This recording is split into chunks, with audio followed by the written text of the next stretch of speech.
नमस्ते दोस्तों, स्वागत है आपका हमारे चैनल टीचिंग रवि में। आज हम पढ़ेंगे एनसीईआरटी क्लास 8 साइंस चैप्टर 2 सूक्ष्म जीव मित्र एवं शत्रु। यहाँ आपको मिलेगा बीपीएससी तैयारी 4 के लिए सरल और प्रभावी विज्ञान। और इस चैप्टर में हम कवर करने वाले हैं, सबसे पहले जानेंगे सूक्ष्म जीवों के बारे में, सेकेंड सूक्ष्म जीव कहाँ रहते हैं, और थर्ड है हमारा सूक्ष्म जीव और हम, और फिर जानेंगे हानिकारक सूक्ष्म जीव। पांचवा हमारा टॉपिक है खाद्य परिरक्षण। छठा है नाइट्रोजन स्थिरीकरण। तो इस चैप्टर में हम वो सारे पॉइंट्स को कवर करेंगे। और इस क्लास का पीडीएफ आप टेलीग्राम से प्राप्त कर सकते हैं। जिससे प्रश्न बनते हैं सिर्फ उसे ही कवर करेंगे। वीडियो को लाइक करें, शेयर करें और चैनल को सब्सक्राइब करना ना भूलें। चैनल अभी नया है, आपका एक सब्सक्राइब मुझे मोटिवेट करेगा। तो बने रहिए हमारे साथ और लिखते रहिए नोट्स। तो बिना समय गवाए चैप्टर शुरू करते हैं। और हाँ, इस वीडियो को देखने के बाद दोबारा आपको यह चैप्टर पढ़ने की बिल्कुल भी ज़रूरत नहीं पड़ेगी। इस चैप्टर से जो इम्पोर्टेंट पॉइंट्स बन सकते थे एग्जाम के लिए, उसे कवर किया गया है। सिर्फ आपका काम यही है कि जो पॉइंट इसमें हाईलाइट किया गया है वीडियो में, उसे अपनी कॉपी में लिखना और 2 बार 3 बार इसे रिवीजन करना। फिर इसके बाद आपको यह टॉपिक पढ़ने की बिल्कुल भी ज़रूरत नहीं पड़ेगी। आप देख सकते हैं कितना इम्पोर्टेंट टॉपिक है यह। चैप्टर शुरू करने से पहले थोड़ा इसका बेसिक समझ लेते हैं। पहले समझते हैं कि सूक्ष्म जीव किसे कहते हैं। तो वैसे जीव जिन्हें हम आंखों से नहीं देख सकते, जिन्हें देखने के लिए हमें यंत्र की सहायता चाहिए, तो उन्हें सूक्ष्म जीव कहते हैं। इन्हें देखने के लिए आवर्धक लेंस की सहायता चाहिए। जैसे कि एक गोले ब्रेड को 1-2 दिन तक ऐसे ही छोड़ देने पर क्या होता है, जैसे कि उसके ऊपर रुई की तरह रेशेदार रचनाएं आ जाती हैं और इन रचनाओं को आवर्धक लेंस की सहायता से देख सकते हैं। और इन्हें ही राइजोपस कहते हैं। और कुछ सूक्ष्मजीव इतने छोटे होते हैं कि जिन्हें केवल सूक्ष्मदर्शी द्वारा ही देख सकते हैं, और जबकि कुछ को आवर्धक लेंस की सहायता से देख सकते हैं, जैसे कि ब्रेड पर उगने वाले कवक। अब जानते हैं सूक्ष्मजीव के वर्गों के बारे में। तो सूक्ष्मजीवों को 4 मुख्य वर्गों में बांटा गया है, और ये वर्ग हैं जीवाणु, कवक, प्रोटोजोआ और शैवाल। जैसा कि आप सूक्ष्मजीव को चित्र 2.1 से 2.4 में देख सकते हैं। चित्र 2.1 जीवाणु का है। आप चित्र में स्पाइरल जीवाणु और छड़नुमा जीवाणु को देख सकते हैं। और चित्र 2.2 में शैवाल को देख सकते हैं, और चित्र 2.3 में प्रोटोजोआ को देख सकते हैं। तो प्रोटोजोआ में आते हैं अमीबा, पैरामीशियम, और शैवाल में आते हैं स्पाइरोगाइरा और क्लेमाइडोमोनास। और चित्र 2.4 में आप देख सकते हैं कवक को। तो कवक में आते हैं राइजोपस, जिसे ब्रेड मोल्ड कहते हैं, और चित्र है एस्परजिलस का और पेनिसिलियम का, आप देख सकते हैं। तो जैसा कि आप जान गए कि सूक्ष्मजीवों को 4 वर्गों में बांटा गया है, जीवाणु, कवक और प्रोटोजोआ और शैवाल। अब जानते हैं विषाणु के बारे में। तो ये भी सूक्ष्मजीव होते हैं। ये जीवाणु से भी सूक्ष्म होते हैं, जो स्वतंत्र रूप से निर्जीव हैं, परंतु जीवों के शरीर में एक सजीव के रूप में व्यवहार करते हैं। जैसा कि यहाँ पे बताया गया है कि वायरस भी सूक्ष्मजीव होते हैं, परंतु वे अन्य सूक्ष्मजीवों से भिन्न हैं। वे केवल परपोषी ही गुणक करते हैं, और जीवाणु पौधे अथवा जंतु कोशिका में गुणन करते हैं। तो याद रखिएगा, विषाणु केवल परपोषी में ही गुणन करते हैं, और जीवाणु पौधे अथवा जंतु कोशिका में गुणन करते हैं। तो ये कथन के तौर पर भी पूछा जा सकता है, इसे याद रखिएगा। विषाणु चित्र 2.5 में आप देख सकते हैं। चित्र 2.5 विषाणु का है। और जीवाणु में एक और पॉइंट ऐड कर लीजिएगा। एक जीवाणु का सामान्य व्यास 1 मिलीमीटर से लगभग 1000वें भाग के बराबर होता है। अगला हमारा इंपॉर्टेंट पॉइंट है विषाणु से होने वाले रोग के बारे में यहाँ बताया गया है। तो जैसे कि जुकाम, इन्फ्लुएंजा और अधिकतर खांसी विषाणु द्वारा होते हैं, और पोलियो एवं खसरा भी विषाणु के द्वारा होते हैं, और अतिसार एवं मलेरिया प्रोटोजोआ के द्वारा होते हैं, और टाइफाइड एवं क्षय रोग जीवाणु द्वारा होने वाले रोग हैं। आगे हम इसको सारणी के द्वारा अच्छे से समझेंगे। सेकेंड हमारा टॉपिक सूक्ष्मजीव कहाँ रहते हैं। तो सूक्ष्मजीव सभी जगह होते हैं, वायु में, पानी में, सभी स्तरों पर तथा सभी जीवित वस्तुओं पर। और ये बर्फीले स्थान से उष्ण स्थानों की हर परिस्थिति में रह सकते हैं। और कुछ सूक्ष्मजीव अकेले भी रह सकते हैं जैसे कि अमीबा, और कुछ सूक्ष्मजीव समूह में रहते हैं जैसे कि ब्रेड माल्ड यानी जिसे राइजोपस कहते हैं। तो याद रखिएगा सूक्ष्मजीव एक कोशिकीय हो सकते हैं जैसे कि जीवाणु, कुछ शैवाल एवं प्रोटोजोआ, और बहुकोशिकीय जैसे कि शैवाल एवं कवक। तो क्वेश्चन बन सकता है कि बहुकोशिकीय जीव जैसे कि शैवाल एवं कवक के उदाहरण हैं, और एक कोशिकीय जीव के उदाहरण हो गए जीवाणु, शैवाल एवं प्रोटोजोआ। जैसे कि यहाँ पे बताया गया है कि अमीबा जैसे सूक्ष्मजीव अकेले रह सकता है, लेकिन कवक एवं जीवाणु समूह में रहते हैं। थर्ड टॉपिक है हमारा सूक्ष्मजीव और हम। तो इसमें हमको जानना है कि सूक्ष्मजीव हमारे जीवन में महत्वपूर्ण भूमिका रखते हैं, कुछ हमारे लिए लाभदायक हैं तो कुछ हमारे लिए हानिकारक होते हैं, और जीवों में रोग के कारक भी होते हैं। पहले समझते हैं मित्रवत सूक्ष्मजीव के बारे में। तो जैसे कि यहाँ पे बताया गया है, दही, bread, cake, idli, jalebi, alcohol आदि बनाने में हम सूक्ष्मजीवों का उपयोग करते हैं, और प्राचीन काल से ही सूक्ष्मजीवों का उपयोग अल्कोहल बनाने में किया जा रहा है, और पर्यावरण को स्वच्छ बनाने में और जैविक कार्बनिक खाद बनाने में भी सूक्ष्मजीव हमारी मदद करते हैं। और जीवाणुओं का उपयोग औषधि उत्पादन एवं कृषि में मृदा की उर्वरता में वृद्धि करने में किया जाता है, जैसे कि नाइट्रोजन स्थिरीकरण होता है। तो यहाँ पे जो जो पॉइंट हाईलाइट किया गया है ये सारे इम्पोर्टेंट ही है। अब जानते हैं दही एवं ब्रेड का बनना। तो जीवाणु दूध को दही में परिवर्तित कर देते हैं, और यहाँ पर जो पॉइंट बताया गया है ये भी इम्पोर्टेंट है। दही में उपस्थित लैक्टोबैसिलस जीवाणु दूध को दही में परिवर्तित कर देता है, और यह जीवाणु दूध में जनन कर अपनी संख्या को कई गुना बढ़ा देते हैं, जिससे दूध दही में परिवर्तित हो जाता है। तो जैसे कि यहाँ पे बताया गया है कि दही में अनेक सूक्ष्मजीव पाए जाते हैं, जिसमें लैक्टोबैसिलस नामक जीवाणु प्रमुख है, जो दूध को दही में परिवर्तित कर देता है, और वह दूध में जनन कर उसे दही में परिवर्तित कर देते हैं। और जीवाणु पनीर, अचार एवं अनेक खाद्य पदार्थों के उत्पादन में सहायक हैं। रवा, इडली एवं भटूरे का एक महत्वपूर्ण संगठक दही है।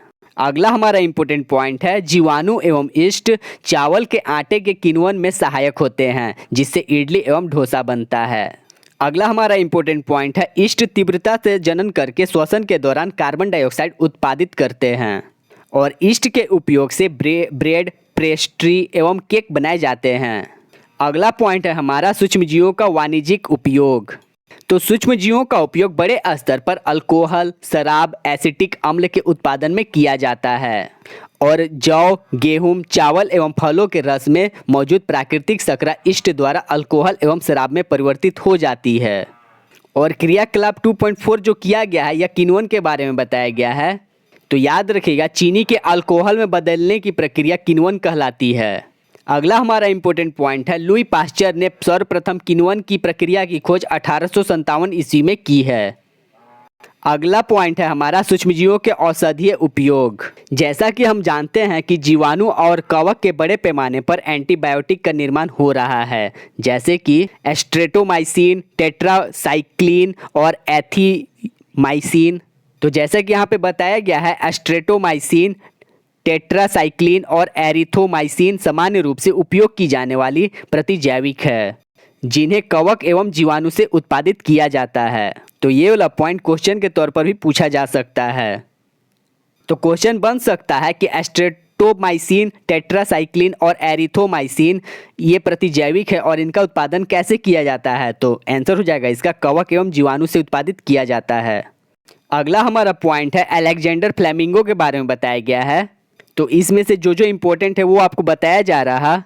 तो याद रखिएगा सन 1929 में अलेक्जेंडर फ्लेमिंगो ने ऐसे जीवाणु की खोज की थी जो ब्रेड मोल्ड को खत्म कर देता है, और उन्होंने इसका नाम पेनिसिलिन दिया।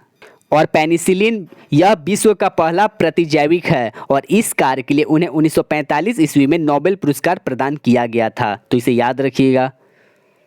अगला पॉइंट है हमारा पशु आहार एवं कुक्कुट आहार में भी प्रतिजैविक मिलाए जाते हैं, जिसका उपयोग पशुओं में सूक्ष्मजीवों का संरक्षण रोकना है।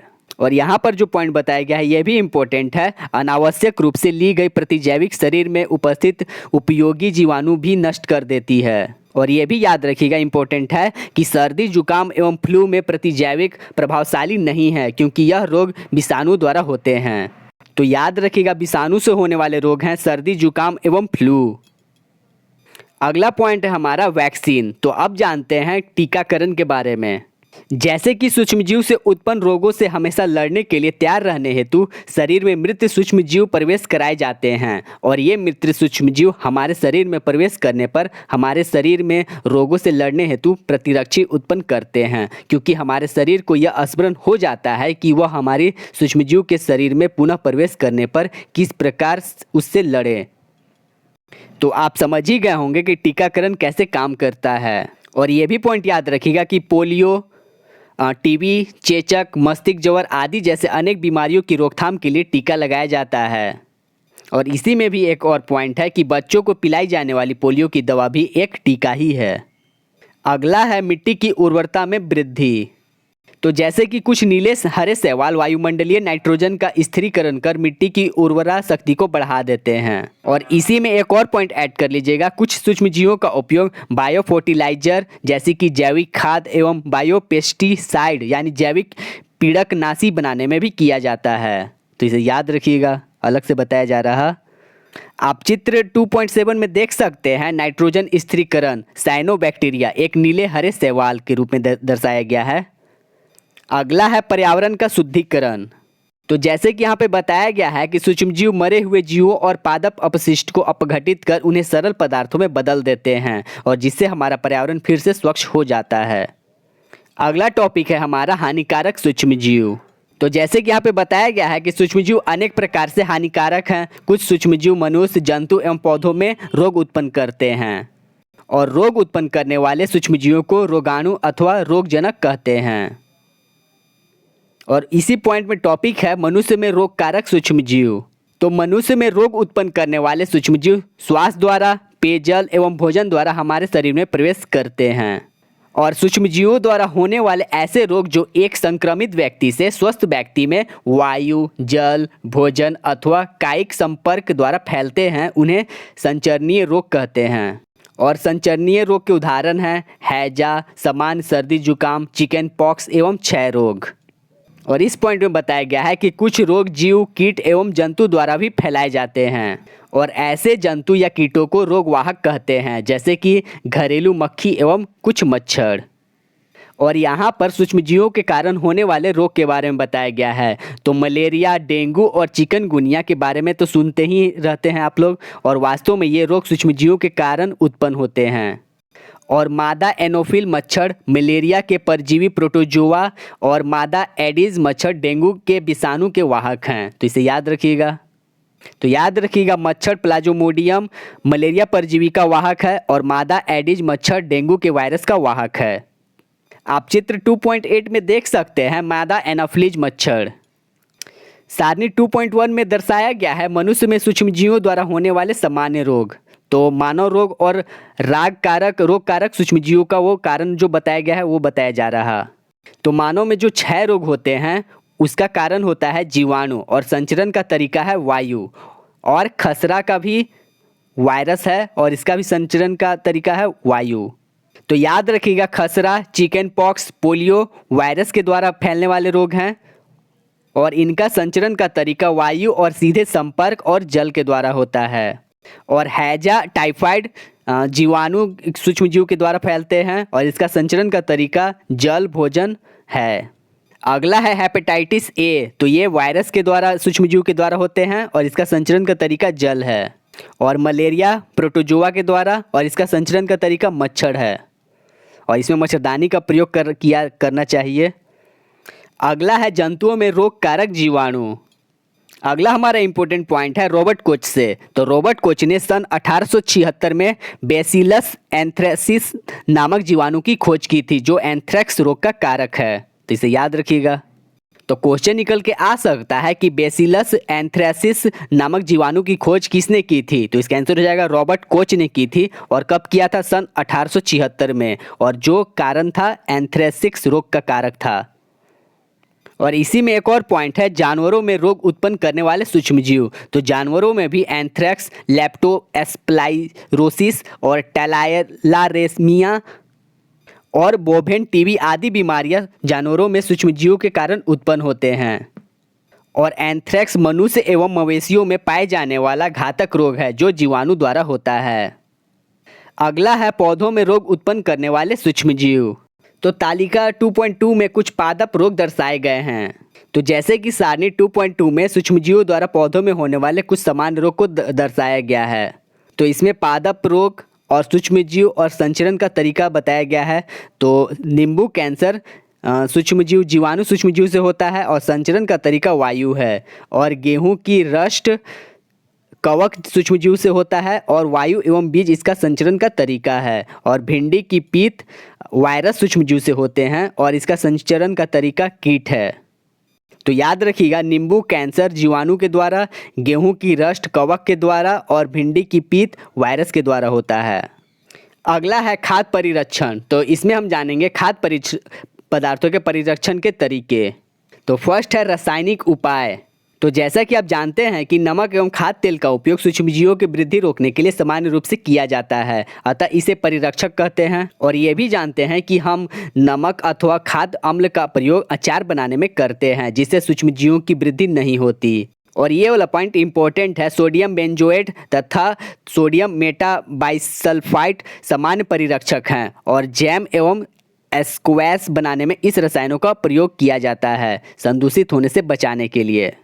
अगला है नमक द्वारा परिरक्षण। तो सामान्य नमक का उपयोग मांस एवं मछली के परिरक्षण के लिए काफ़ी लंबे अरसे से किया जा रहा है और जीवाणु की वृद्धि रोकने के लिए मांस तथा मछली को सूखे नमक से ढक देते हैं। और नमक का उपयोग आम, आंवला एवं इमली के परिरक्षण में भी किया जाता है। अगला है चीनी द्वारा परिरक्षण। तो चीनी खाद्य पदार्थों में मौजूद नमी को कम जीवाणुओं की वृद्धि को रोक देता है, जैसे कि जैम, जेली आदि का परिरक्षण चीनी द्वारा किया जाता है। अगला है तेल एवं सिरके द्वारा परिरक्षण। तो ये जीवाणुओं को मारकर भोजन को सुरक्षित कर रखते हैं। अगला है गर्म एवं ठंडा करके परिरक्षण। जैसा कि हम जानते हैं कि दूध उबालने से उनके सूक्ष्मजीव नष्ट हो जाते हैं और ये भी जानते हैं कि पौष्टिकीकृत दूध को बिना उबाले इस्तेमाल किया जाता है क्योंकि यह सूक्ष्मजीवों से मुक्त होता है। और इसके लिए दूध को 70 डिग्री सेल्सियस पर 15 से 30 सेकेंड के लिए गर्म करते हैं, फिर एकाएक ठंडा कर उसका भंडारण कर देते हैं। और ऐसा करने से सूक्ष्मजीवों की वृद्धि रुक जाती है और इस प्रक्रिया की खोज लुई पाश्चर नामक वैज्ञानिक ने की थी, इसलिए इसे पौष्टिकीकरण कहते हैं। अगला है हमारा नाइट्रोजन स्थिरीकरण। जैसे कि यहाँ पे बताया गया है कि जब पौधे या जंतु मरते हैं तो प्रोटीन टूटकर अमोनिया में बदल जाता है और यह प्रक्रिया अमोनीकरण कहलाता है। और नाइट्रोजनी जीवाणु इसे अमोनिया को नाइट्रेट में बदल देते हैं और यह प्रक्रिया नाइट्रीकरण कहलाता है। तो इसे याद रखिएगा। और नाइट्रोजन का वायुमंडल से मृदा, पौधे तथा जंतु में परिवहन की संपूर्ण प्रक्रिया को नाइट्रोजन चक्र कहते हैं। तो आप समझ गए कि नाइट्रोजन चक्र किसे कहते हैं। और हमारे वायुमंडल में 78% नाइट्रोजन गैस है और नाइट्रोजन सभी जीवों का आवश्यक संघटक है जो प्रोटीन, पर्ण रहित यानी क्लोरोफिल, न्यूक्लियस एसिड एवं विटामिन में उपस्थित होता है। और पौधे एवं जंतु वायुमंडलीय नाइट्रोजन का उपयोग सीधे नहीं करते। मिट्टी में उपस्थित जीवाणु व नीले हरे शैवाल वायुमंडलीय नाइट्रोजन का स्थिरीकरण करके नाइट्रोजन यौगिक में परिवर्तित कर देते हैं। और ये वाला पॉइंट भी इंपॉर्टेंट है, इसे याद रखिएगा। राइजोबियम जीवाणु के बारे में बताया गया है जो लेग्यूम पौधे में नाइट्रोजन स्थिरीकरण में सहायक होते हैं। और राइजोबियम लेग्यूम पौधे की ग्रंथियों में रहते हैं जैसे कि सेम और मटर जो एक सहजीविता है और नाइट्रोजन की मात्रा वायुमंडल में स्थिर रहती है। अगला हमारा पॉइंट है पौधे एवं जंतु की मृत्यु के बाद मिट्टी में उपस्थित जीवाणु एवं कवक नाइट्रोजनी अपशिष्ट को नाइट्रोजनी यौगिक में परिवर्तित कर देते हैं जो पौधे द्वारा पुनः उपयोग होता है। आप चित्र 2.10 में देख सकते हैं नाइट्रोजन चक्र। आप देख सकते हैं किस तरह से नाइट्रोजन चक्र को दर्शाया गया है। मिट्टी में उपस्थित नाइट्रोजन के यौगिक और पौधों द्वारा अवशोषित और जंतु द्वारा पौधों को खाना और उत्सर्जन एवं जीवों की मृत्यु द्वारा उत्पन्न नाइट्रोजन अपशिष्ट और फिर मिट्टी में उपस्थित नाइट्रोजन के यौगिक। इसी तरह ये चक्र घूमता चलता जा रहा है। और इसी पॉइंट के साथ हमारा यह चैप्टर कंप्लीट होता है। उम्मीद करते हैं कि आपको क्लास पसंद आई हो और इस चैप्टर से जो जो इम्पोर्टेंट पॉइंट्स बन रहे थे वो आपको बता दिया गया है, आप देख सकते हैं। वीडियो देखने के लिए धन्यवाद। आपका दिन शुभ हो। हम मिलेंगे अगले वीडियो में। तब तक के लिए नमस्ते।